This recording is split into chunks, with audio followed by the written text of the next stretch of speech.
So I was reading this morning an article in the newspaper about a scientist who ran an experiment that thinks that they might have uncovered a new fundamental force in nature.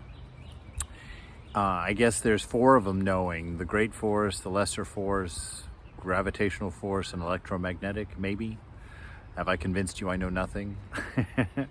But the thing I found interesting or humorous or touching was that one of the scientists who heard of this experiment said that he actually lost sleep because he was so excited about this new discovery.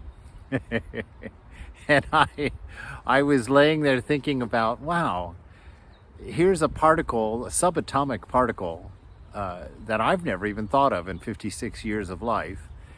And here's something, the same thing, keeping someone else from sleeping through the night for excitement.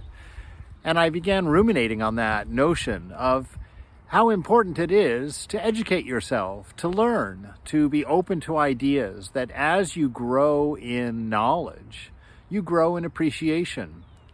And I think that's why, in spiritual life, Jesus, when he was talking in the Gospels about this pearl of infinite value, that a person finds a treasure in a field and goes and sells everything he has to buy the field. Same thing with the pearl of great cost. And Ramakrishna has his own stories about the diamond that he tells his disciple to go and sell first at the eggplant merchant, who's going to offer him X number of eggplants, and then at the cloth merchant, who's going to give him an X amount of cloth. And it just highlights the idea that if we're in ignorance, things have no value. And I was reading, of course, yesterday in that The Pilgrim, the Way of the Pilgrim, fascinating book.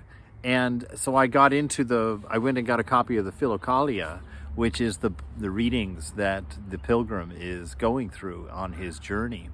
And I read the first one that he recommended reading, and I liked the way that it started. In conjunction with all of these thoughts that I've just presented, I'm going to read to you the introduction by Nicephorus the Solitary, a most profitable discourse on sobriety and the guarding of the heart, from the Philokalia.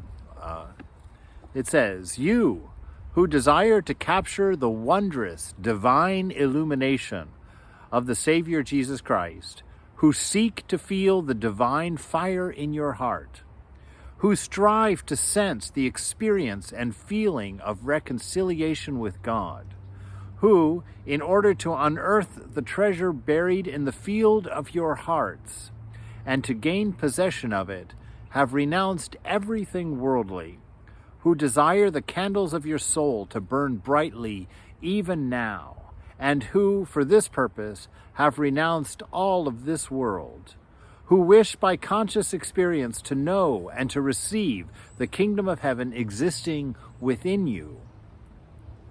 Come, and I will impart to you the science of eternal heavenly life, or rather, the method leading him who practices it without labor or sweat into the harbor of passionlessness, freeing him from the fear of the beguiler."